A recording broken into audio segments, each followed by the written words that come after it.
बानी की जिंदगी और फैसलों पर बुशरा बीबी का असर था। रूहानी असर के नतीजे में बानी अपना इस्लाहाती एजेंडा नाफिज करने में नाकाम रहे। द इकोनॉमिस्ट के होशरुबा इंकशाफात बानी की तीसरी शादियों और अंदाज़े हुक्मरानी पर सवालात खड़े हुए। मैरिज के महज नारे लगाए गए थे। रियासती उमूर में बुशरा बीबी हरफ आखिर समझी जाती थी। बानी पीटीआई ने इक़्तिदार और ताकत के लिए बुशरा बीबी से शादी की। बुशरा बीबी ने बानी की ज़ाती ज़िंदगी और सियासत पर अमलियात का रंग चढ़ाया। बुशरा बीबी ने रूहानी इल्म से बताया कि दोनों की शादी हो जाए तो बानी पीटीआई वज़ीर आज़म बन जाएंगे। बानी पीटीआई ने इक़्तिदार के लिए दीनदारी का लिबादा ओढ़े रखा। दुनियावी कामयाबी के लिए बुशरा बीबी की हर बात पर अमल किया। बुशरा बीबी की इजाज़त के बगैर वज़ीर आज़म का तैयारा उड़ान न भरता था। बुशरा बीबी के हुक्म पर वफादार करीबी साथियों और देरीना घरेलू मुलाजमीन को फारिग किया गया। जनरल बाजवा से 1-on-1 मुलाकात में भी बुशरा बीबी मौजूद हुआ करती थी। मुलाकात में ज्यादा वक्त बुशरा बीबी ही बोलती। बुशरा बीबी की करप्शन सामने लाने पर बानी ने उस वक्त के DGISI आसिम मुनीर को ओहदे से हटाया था।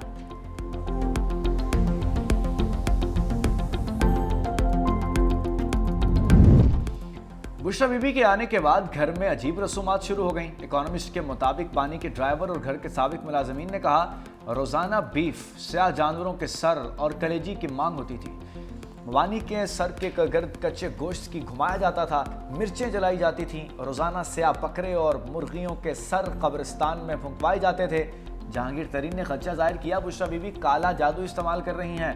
2018 में बानी की जीत को वसी पैमाने पर फौज और ISI की मदद का नतीजा समझा गया। ISI पीरनी को मालूमात देता जो इन्हें इल्हामी पैगामात बनाकर बानी तक पहुंचाती। दोस्तों के हवाल से कहा गया कि बानी सादा लो हैं और बुशरा बीबी के असरात को नहीं समझते। एक रूहानियत का लिबादा ओढ़े उनकी अहलिया असरअंदाज होती थी सरकारी फैसलों के ऊपर। कौन से मुल्क के साथ अच्छे ताल्लुकात होंगे, किस मुल्क के साथ थोड़ा सा रिजर्व ताल्लुकात रखने हैं, वो ना सिर्फ असरअंदाज होती थी बल्कि वो इंश्योर करती थी कि ये हर फैसला उस पर अमल दरामद हो। आज दुनिया के जरीदे ये कह रहे हैं कि फैसलों के पीछे एक पूरा सिस्टम था, झूठ का, बहतान का, और वो तमाम फैसले वो खातून खाना करवाती थी। अपनी उन्होंने अपना ही रूहानी सिलसिला बनाया था। वफाकी वज़ीर इत्तलात और नशरियात अताउल्लाह तारिक की बानी पीटीआई और बुशरा बीबी से मुतल्लिक इकोनॉमिस्ट की रिपोर्ट सामने आने पर लफ्जी गोलाबारी। कहा, आलमी जरीदे ने बानी पीटीआई से मुतल्लिक हक़ाइक़ का पर्दा चाक किया है। पीटीआई दौरे हुकूमत में मुआशी और सियासी फैसले बुशरा बीबी किया करती थी। साबिक वज़ीर आज़म की अहलिया ने रूहानियत का लिबादा ओढ़ रखा था। बुशरा बीबी के कहने पर ही बानी पीटीआई अहम फैसले करते थे। बानी पीटीआई की सियासत झूठ, मुनाफकत और बहतान के सिवा कुछ नहीं थी। मजीद कहा कि यह तासुर गलत है कि यह तरमीम उजलत में की गई। सुप्रीम कोर्ट को अलग करने का मकसद आम शहरियों की बरवक्त सुनवाई को यकीनी बनाना था। इस तरमीम पर भरपूर मुशावरत की गई है।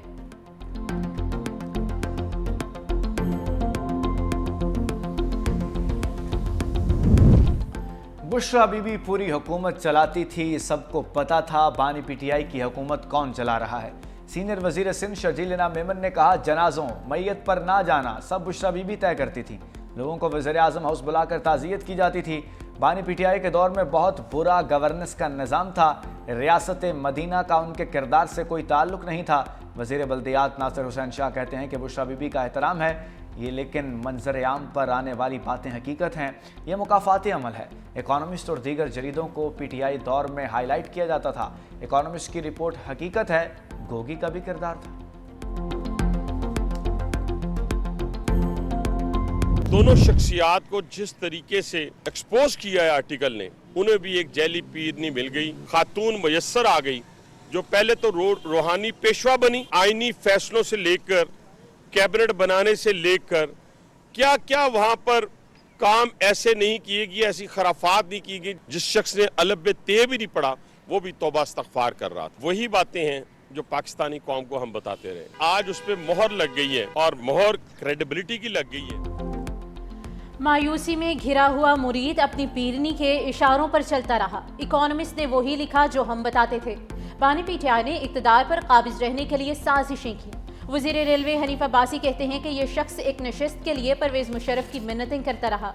वज़ीर इत्तलात पंजाब असमा बुखारी ने इकोनॉमिस्ट की रिपोर्ट 100% दुरुस्त करार दे दी। कहा, बानी पीटीआई के बाद बुशरा बीबी के कारनामों के चर्चे आलमी मीडिया में हो रहे हैं। बरतानवी जरीदे ने जाली पीरखाने और रूहानियत में छुपी शैतानियत से पर्दा उठाया। जो मुखालिफिन को कहता था छोड़ूंगा नहीं, वो खुद जाली तरीके से अपनी जोजा तक पहुंचाई जाने वाली मालूमात को रूहानियत समझता रहा। 4 साल तक कोच और पीरनी ने बानी पीटीआई को बेवकूफ़ बनाया। पिंकी, गोगी, कोच और बुज़दार ने मिलकर बानी पीटीआई को 4 साल डुगडुगी पर नचाया। तब्दीली और करप्शन के खात्मे के दावेदार से बुशरा बीबी हलाल करप्शन करवाती रही।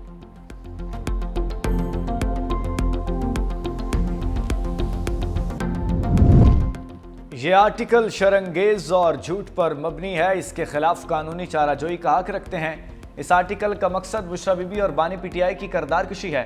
चेयरमैन पीटीआई बरिस्टर गौहर की 365 न्यूज़ से गुफ्तगू का इससे कबल भी इद्दत जैसे घटिया इल्ज़ामात लगाए गए जिससे वो बरी हो गए।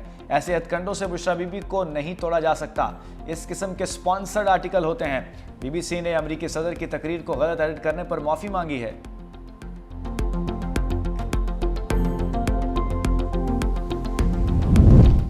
उर्दन के बादशाह शाह अब्दुल्ला दोम इब्न अल हुसैन 2 रोज़ा सरकारी दौरे पर पाकिस्तान पहुँच गए। एयरपोर्ट पर सदर मुमलिकत आसिफ अली जरदारी और वज़ीर आज़म शहबाज शरीफ ने इस्तकबाल किया। शाह अब्दुल्ला दोम सदर और वज़ीर आज़म से अहम मुलाकातें करेंगे। शाह उर्दन के एजाज़ में ऐवानी सदर में खुसूसी तकरीब मुनक़िद होगी। शाह अब्दुल्ला दोम को पाकिस्तान का आला तरीन सिविल अवार्ड अता किया जाएगा। शाह अब्दुल्ला दोम वज़ीर आज़म शहबाज शरीफ की दावत पर पाकिस्तान का दौरा कर रहे हैं।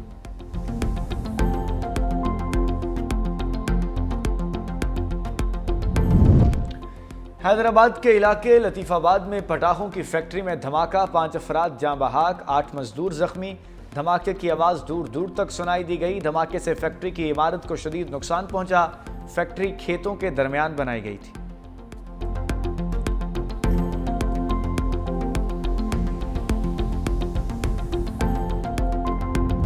गवर्नमेंट वालों से हमने खुद भी बात की। हमने उनको बार बार एक चीज कही कि दहशतगर्दी नहीं कर, हमारे मुल्क में ये अमन तबाह न करें। फील्ड मार्शल ने भी बड़ा क्लियरली उनके साथ एक दफा नहीं कई दफा मैसेज भिजवाया उनको कि भाई दहशतगर्दी के ऊपर कोई कॉम्प्रोमाइज नहीं हो। जनरल साहब खुद यहाँ बड़ा इंटरेस्ट लेते हैं आपकी चीजों के लिए। हमारे लिए जो मुमकिन है हम करेंगे इंशाल्लाह ताला। मैंने अभी जनरल साहब से कहा है कि इसको उससे ज्यादा अच्छा बनाना है ताकि जब बच्चे वापस आए तो देखें कि पहले से बेहतर बना हुआ।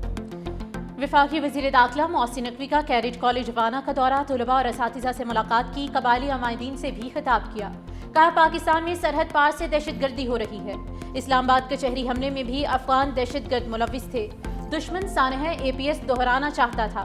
ये दहशतगर्द भी नहीं बल्कि कारिंदे हैं जिनका इंसानियत से कोई ताल्लुक नहीं। किसी को अमन तबाह करने की इजाज़त नहीं देंगे। फील्ड मार्शल कह चुके कि दहशतगर्दों से कोई बात नहीं होगी। हुकूमत से नाराज होने का ये मतलब नहीं कि आप असलहा उठा लें। फील्ड मार्शल वाना कैडेट कॉलेज को पहले से बेहतर बनवाएंगे। कबायली अमायदीन ने कहा कि हम कलअदम TTP को नहीं मानते। वाना के लोग दहशतगर्दों का साथ नहीं देते। दहशतगर्द इस्लाम से खारिज हैं। हुकूमत हमारे बच्चों को आला तालीम फराहम कर रही है। बच्चों को महफूज रखने पर फील्ड मार्शल के मशकूर हैं।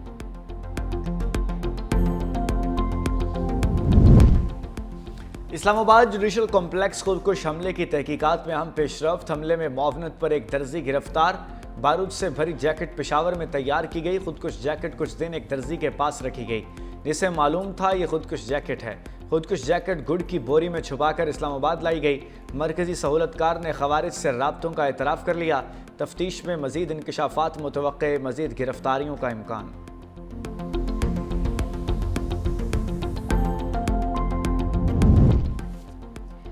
सदर आसिफ अली जरदारी ने पाकिस्तान आर्मी, पाकिस्तान एयरफोर्स और पाकिस्तान नेवी तरमीमी बिल्स की मंजूरी दे दी। सदर मुमलिकत की मंजूरी के बाद तीनों बिल आईने इस्लामी जमहूरिया पाकिस्तान का हिस्सा बन गए।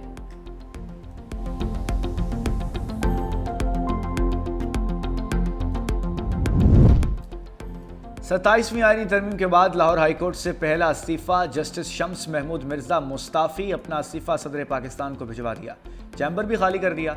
जस्टिस शम्स महमूद मिर्ज़ा के तबादले का इम्कान था। जस्टिस शम्स महमूद मिर्ज़ा लाहौर हाईकोर्ट के इंतज़ामी कमेटी के मेंबर थे। जस्टिस शम्स ने 2028 में रिटायर होना था।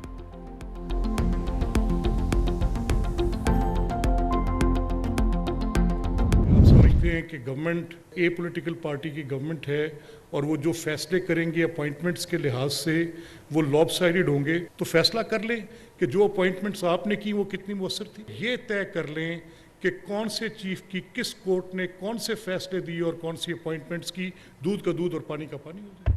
आप ऐसी अमेंडमेंट्स पास करने लग पड़े जो कि अदालत की मंशा थी, अपोलोजिस्ट बन गया। पार्लियामेंट्स के अंदर वो स्पाइन ही नहीं रही, वो सख्त ही नहीं रही, और पार्लियामेंट एक अदालती फैसले के नीचे दब कर बैठी। अभी और जजेस के इस्तीफे भी आएंगे। सबका माजी जानते हैं कौन किस तरह फैसले करता था। जजेस के फैसले देख लें, दूध का दूध पानी का पानी हो जाएगा। स्पीकर पंजाब असम्बली मलिक अहमद खान की मीडिया से गुफ्तगू की गई। कहा, उमर अता बंदयाल के फैसले जानिबदाराना थे। क्या नवाज शरीफ को हुकूमत से निकाला जाना आईनी था? माजी में अदालत के फैसलों से पार्लियामेंट के इख्तियार को दबाया गया, आइन का हुलिया बिगाड़ दिया गया। पार्लियामेंट के इख्तियार को कोई चैलेंज नहीं कर सकता। हुकूमत अवाम के मफाद में साफ और शफाफ कानून साजी कर रही है।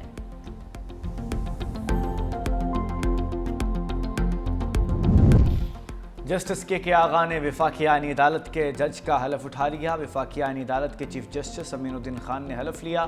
तकरीबी हलफ बर्दारी कॉन्फ्रेंस रूम में हुई। वफाकी आईनी अदालत के गुज़श्ता रोज़ हलफ उठाने वाले जजेस और इस्लामाबाद हाई कोर्ट के चीफ जस्टिस सरफराज मोहम्मद डोगर की शिरकत। वफाकी आईनी अदालत फाल करने के लिए इस्लामाबाद हाई कोर्ट के इंतजामिया मुतहर्रिक, एडवोकेट जनरल ऑफिस और अटॉर्नी जनरल ऑफिस भी खाली करा लिया गया। वफाकी आईनी अदालत की 2 अदालतें सेकंड फ्लोर पर कायम होंगी।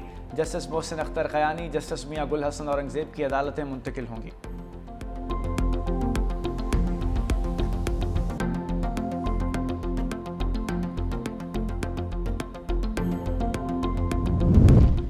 मुस्लिम लीग नून के कायद और साबिक वज़ीर आज़म नवाज शरीफ जाती उम्रा से लंदन रवाना। ज़राए के मुताबिक नवाज शरीफ तिब्बी मुआयने के लिए लंदन गए हैं। तिब्बी मॉलिज भी हमरा। नवाज शरीफ चंद रोज़ लंदन में ही क़याम करेंगे।